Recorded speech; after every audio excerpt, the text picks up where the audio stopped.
안녕하세요. 세상에서 가장 작은 책방 홍대 카페 본줄에 있는 원테이블 북스토어 예타 책방입니다. 머리가 왜 이러죠? 네, 오늘은 월요일인데요. 그 월요일 아침에는 다락방에 미친 언니들과 함께 여성시 읽기 모임을 하는 날이죠. 네, 오늘은 짜잔, 김행숙 시인의 사춘기라는 시집을 읽어봤어요. 이 책은 한마디로 표현하자면 읽으면 읽을수록 그 답답함에 미칠 것 같은 그런 시입니다. 별로 좋아하는 시는 아닌 것 같아요. 저는 화자가 뭔가 읽는 사람에게 뭔가 이야기해주고 싶은 어떤 선명한 의지가 느껴지는 그런 책들을 좀 좋아하는구나. 이 책을 읽으면서 오히려 나는 이 책이 왜 이렇게 힘들지, 답답하지, 짜증나지 막 이러면서 이제 봤는데, 그러면서 내가 좋아하는 거는 어떤 선명한 책들을 좋아하는구나. 에너지가 이렇게 나한테 전달되어 오는 그런 작품이나 글들을 좋아하는구나 라는 것들을 오히려 이 책을 보면서 이렇게 반면교사처럼 그런 생각을 했던 것 같아요. 읽었으니까 어쨌든 리뷰를 해보면 시인부터 볼까요? 네, 시인 김행숙은 1970년생이래요. 70년 서울에서 태어나 고려대 국어교육과 및 같은 대학원 국문과를 졸업했다. 1999년 현대문학의 뿔 외 4편을 발표하며 시단에 나왔다. 시집 사춘기는 보이지 않는 현실의 배면을 들여다보게 하는 일종의 비밀창이다. 시인은 재치있는 상상력으로 빚어낸 우화를 통해 엉뚱하고 기발한 상황을 제시한다.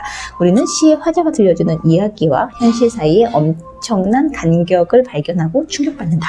이때 받은 충격은 곧 우리가 몸담고 있는 현실을 객관화시키며 우리 삶의 동력이라고 할 수 있는 현실 변혁 의지를 주동한다. 글쎄요, 물음표가 팡팡팡팡 쳐지네요. 이 부분에 대한 거는 그 뒤에 시 해설을 쓴 이장욱 선생님의 그래서 따온 거예요. 아이들, 여자들, 귀신들이라는 제목이 붙어 있고요. 뒷표지에 시에 이제 토막토막들을 2편이 이제 들어가 있는데, 읽어보면 이래요. 한때 내가 되고 싶었던 건 투명인간이었다. 선유여자 고등학교 복도에서 뿌연 운동장을 내다보면서 이런 공상으로 뭔가를 견디곤 했다. 만약 내가 단 하루만이라도 투명인간이 될 수 있다면 무조건 달리고 또 달릴 거야. 다만 멀어지기 위해 내가 사라지는 곳으로부터 더 멀리에서 나타나고 싶었다. 길을 잃어버리고 싶었다. 그리고 2003년 나는 이렇게 중얼거린다. 위기니 죽음이란 말은 이동과 탄생을 우울하고 과격하게 이어난다. 우울하고 과격한이라는 단어에는 또 꽂혔어요. 문학이 사라지는 곳에서 문학은 새로운 육체로 또 다른 생을 살기 시작할 것이다. 나는 이 새로운 육체의 운명과 더불어 나의 생을 실천하고자 한다. 개인적으로 나는 흔들리는 자에 불과할지도 모른다. 나는 위기와 죽음의 징후만을 드러내는 데서 끝날지도 모르겠다. 그렇다 해도 죽음 쪽으로 나는 달려나갈 수밖에 없다. 내가 사라지는 곳으로부터 나는 더 멀리에서 나타나고 싶다. 주어지지 않은 역사이므로 내가 아는 건 아무것도 없다. 다만 내가 알았던 것에 기댈 수 없을 뿐이다. 그리고 다만 나의 무지의 힘으로 달릴 뿐이다. 네, 답답한 시입니다. 2003년에 쓰여진 책인데요. 시인의 말부터 보면, 얘들아 뭐하니? 나는 두 눈을 바깥에 줘버렸단다. 얘들아 어딨니? 같이 놀자. 이런 시인의 말이 있어요. 귀신 이야기가 연작으로 되어 있고, 이제 표제가 된 사춘기도 연작이 있는데, 좀 묘해요. 뭐라고 얘기를 해야 될지 모르겠는, 일단 좀 인상 깊게 들어온 작품들 몇 편을 한번 읽어볼게요. 30세. 내겐 햇빛이 필요하단다. 여자는 나를 유모차에 태우고 공원을 산책했다. 햇빛은 어디 있죠? 난 뭔가 만지고 놀 게 필요해요. 나는 여자를 올려다보았다. 여자도 어딘가를 올려다보았다. 나는 엄마라고 말했다. 얘야, 너는 잠시 옛날 생각을 하고 있을 뿐이란다. 그리고 세상은 많이 변했단다. 여자가 유모차를 밀던 손을 놓았다. 부르는 건 바퀴뿐이었을까? 내 차가 들이받은 나무는 허리를 꺾었다. 나뭇잎이 자지러지게 우는 소리를 나는 들은 것 같다. 내가 처박힌 여기는 어딜까? 당신 왜 그래? 헝클어진 당신이 묻는다. 나는 핸들의 머리를 박고 있다. 내가 어디로 가고 있었나요? 멈출 수가 없었어요. 나는 천천히 당신을 올려다본다. 당신도 어딘가를 올려다본다. 답을 구하는 태도는 누구나 유아적이군요. 그런데 구르는 건 정말 바퀴뿐이었을까요? 나는 엄마 생각을 했다. 나는 방향을 틀기 위해 잠시 후진을 해야 한다. 천천히 핸들에 손을 얹고 뒤를 돌아다 보았다. 이 시는 되게 여러 가지로 막 생각이 들었는데 저는 이 여자 엄마가 유모차에 손을 놨어. 자기 엄마 화자의 엄마 이야기인가? 엄마가 우울증이었나? 이 30세는 30살이라는 거지? 화자가 30살이었다는 건가? 그리고 교통사고였던 충격으로 인해서 잠깐 어렸을 때 어떤 기억으로 왔다 간 건가? 아니면 밖에 어떤 모습들을 본 건가? 막 되게 헷갈리게 만드는, 굉장히 불친절하다고 할까요? 난 이런 얘기를 당신에게 해주고 싶어요. 라는 그런 의지가 하나도 느껴지지 않는 시예요. 이걸 왜 썼을까? 해석하게 만들고 싶은 건가? 이렇게도 보일 수 있고 저렇게도 보일 수 있고 어떤 명료함이라는 것들로부터 끊임없이 이렇게 미끄러지는 문장들 때문에 막 읽으면 읽을수록 막 미치겠어요. 누구야? 이거 뭐야? 이 시에 무슨 일이 벌어지고 있는 거야? 이걸 왜 표현한 거지? 이 얘기는 왜 있는 거야? 얘는 왜 이래? 막 여러 가지 막 물음표들이 막 뒤섞이면서 막 계속 얼굴을 막 인상을 쓰면서 시집을 읽은 것 같아요. 그나마 좀 마음에 그냥 시 읽게 된 그런 시 중에 하나는 오전 5시를 보다 라는 시가 있어요. 그냥 제가 생각나더라고요. 오전 5시의 거리는 놀랍네. 오전 5시에 빛은 푸르네. 오전 5시에 나는 자전거를 타는 사람이 아니네. 오전 5시의 거리를 나는 입김을 섞으며 다니는 사람이 아니네. 오전 5시의 거리는 놀랍네. 뛰어가던 남자가 종이 뭉치를 떨어뜨리고 밟고 간 사람은 없었네. 흩어진 종이를 줍던 남자의 동작이 느려지네. 아무도 쫓아오지 않았네. 오전 5시에 남자가 우네. 오전 5시에 빛은 푸르네. 오전 5시에 거리의 가로등은 아직 꺼지지 않았네.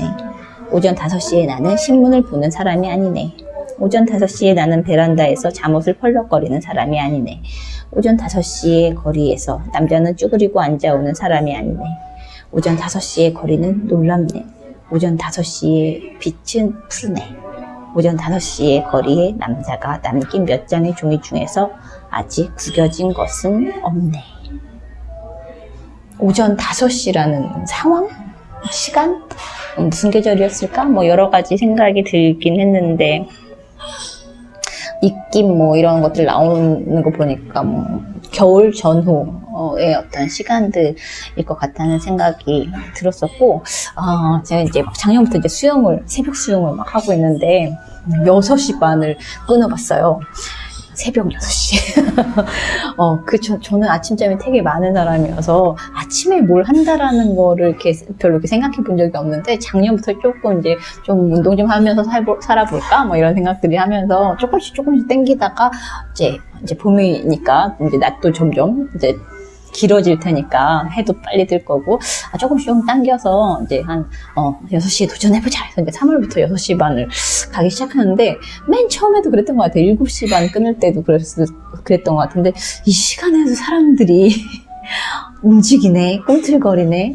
그러니까 딱 그 체육센터에 딱 들어서는 순간 그 에너지가 있잖아요. 사람들한테 그 느껴지는 그 에너지들을 다 보면서 그 전까지 나는 맨날 이불 속에 있었던 시간인데 그런 살아있는 사람들의 에너지, 운동하고 막 이런 사람들의 에너지를 이렇게 딱 볼 때의 그 느낌이 굉장히 신선했었는데 여기선 좀 우물하다고 그래야 되나요? 이 남자는 도대체 뭘까? 이 종이는 뭘까? 유서인가? 자살하려고 하는 사람이었을까? 여러 가지 상상이 무슨 내용인지는 몰라요. 주거리가 어떻게 되고 상황이 어떤지는 전혀 몰라. 어쨌든 근데 5시에 뭘 하던 사람, 저처럼 뭘 하던 사람은 아닌 이 여자 화자의 눈에 띈 이 남자의 모습 뭐였을까? 이런 자꾸 선명하지가 않으니까, 스토리가 선명하지 않으니까 막 이렇게 보면서도 되게 인상적이긴 한데 이걸 뭐라고 설명을 해야 되지? 막 이런 생각들이 많이 들었어요. 근데 중간중간 어떤 아픔, 너무 아파서 감각하기를 멈춰버린 듯한 뭐 이런 그런 상황들이 막 이렇게 엿보여서 이 시인은 좀 많이 아팠나 보다, 뭐 이런 생각이 들게 하는 시들도 또 들어있는데, 또 마음에 들었던, 이렇게 인상에 확 남았던, 마음에 쓰였던 그런 시는 그 다음 바로 옆에 있는 거예요. 울지 않는 아이라는 시인데요. 아주 조용하죠. 내 머릿속에서 풀적임들이 먹고 흘러나오던 콧물도 얼었어요. 꺽 하는 뭔가 한꺼번에 넘어가는 소리가 고요를 분할했죠. 다음에 온 고요는 새근거렸어요. 여진일까요? 정말 아이들은 잠에 빠져버렸나 봐요. 내 머릿속은 보육원이죠. 아이들의 악몽을 덮을 이불을 준비해야겠어요. 아이들의 악몽은 모퉁이에서 불쑥 튀어나오는 자동차 같아서 피하기가 어려워요. 자동차가 통과해 갔는데 내가 어떻게 콩나물을 사고 두부를 사겠어요. 더 이상 울지 않는 아이는 위험해요. 아주 조용하지만 조용히 내린 눈이 마을을 고립시키죠. 그리고 아무도 그 마을에 대해 들어본 적이 없다면 되게 기괴하지 않아요? 울지 않는 아이는 위험하다. 그런 것 같아요. 보통 이렇게 아이들은 아프고 막 이렇게 그런 어떤 자신의 어떤 감정들을 울거나 짜증을 내거나 화를 내거나 막 이러면서 이렇게 부정적인 어떤 내 상황에 대한 것들을 이렇게 드러내야 건강한 건데, 울다가 누구도 나의 울음이나 이렇게 비명이나 이런 것들을 반응하지 않는다라는 걸 알면 더 이상 아이는 울지 않죠. 그러면서 고통을 인식하는 게 너무 괴로우니까 그 고통을 이렇게 지워버리는 거죠. 일종의 환자처럼 더 이상 울지 않는 애는 위험하다, 뭐 이런 이야기들을 하면서 이거를 이렇게 생각하고 표현해낼 수 있다는 건 이 글을 쓰는 사람에게도 그런 경험이 있는 건 아닐까? 막 이런 생각도 들고 막 그랬어요. 여기저기에 막 태그는 많이 붙여놨는데, 읽을수록 계속 답답해지네요. 나는 사라지면서 비명 따위를 지르지는 않는다, 뭐 이런 문장들도 보이고요. 이 책에 표제가 된 이제 사춘기의 연작 시가 있는데, 사춘기 5편 소녀들이라는 시가 있어요. 여자애들은 모두 즐거워 보였다. 12살이 되면 좋아하는 상점이 생길 거라고 말해주었다. 너희는 매일 상점에 들러서 몇 가지 물건을 쓰다듬을 거야.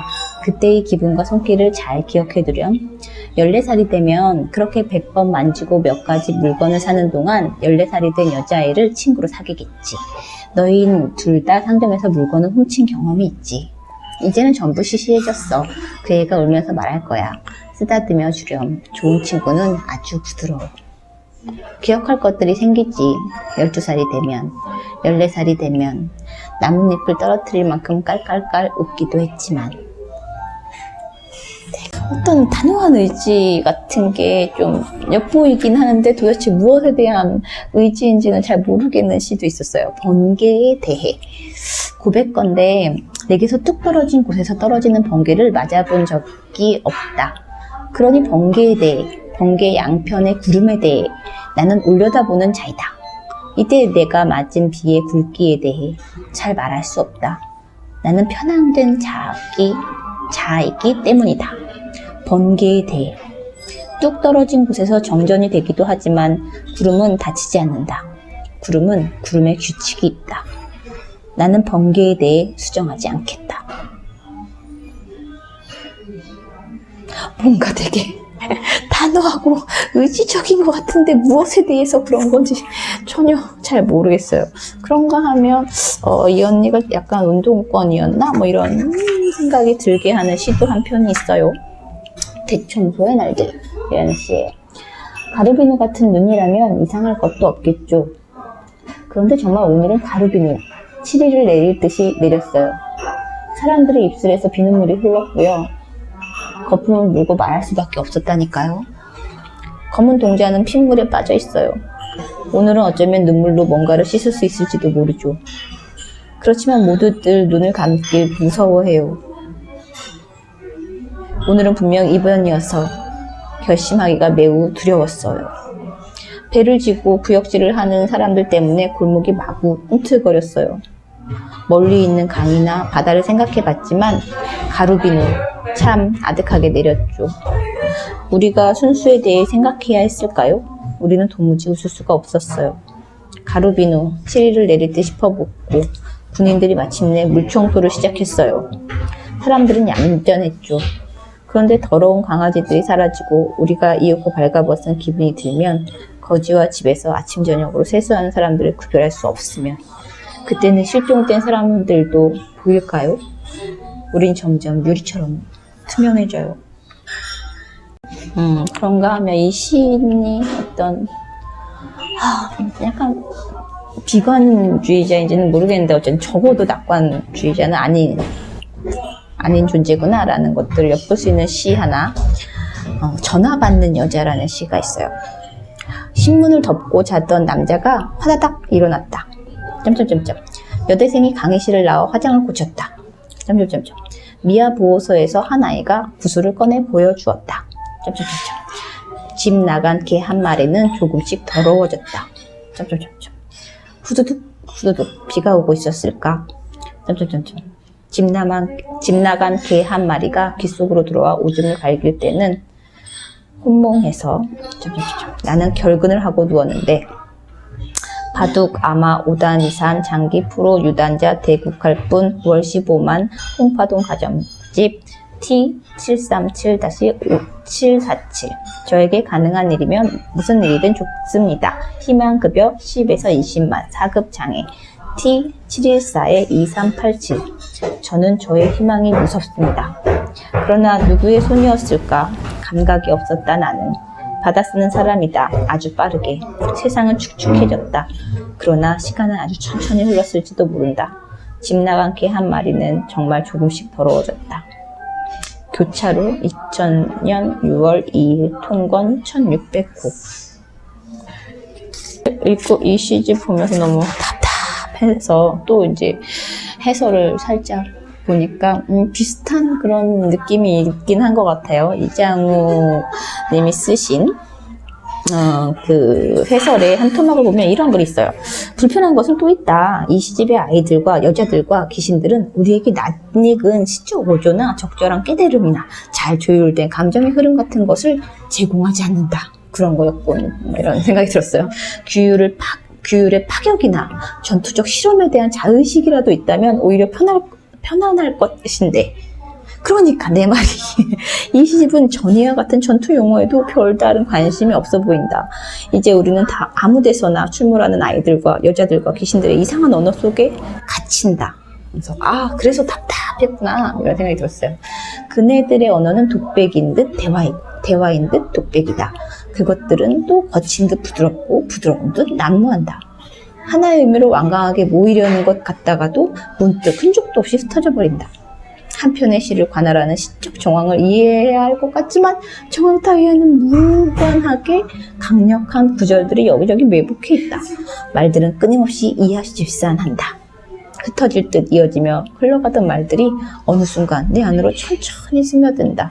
나는 그 자욱한 풍경을 천천히 산책하기로 한다. 그러면서 이제 해서 쓱 이렇게 써 내려가기 시작하는데, 시인의 어떤 의지 없음, 기획 없음, 보여주고 글이라는 게 어쨌든 타인에게 보여지기 위해서 존재하는 것이긴 하지만 내가 적극적으로 거기에 뭔가를 하진 않겠다라는 어떤 그냥 나는 표현할 뿐이고 그것에 대해서 명료하게 전달해 주고 싶진 않고 막 이런 마음들이 좀 느껴지는 아주 읽을수록 답답해지는 시였습니다.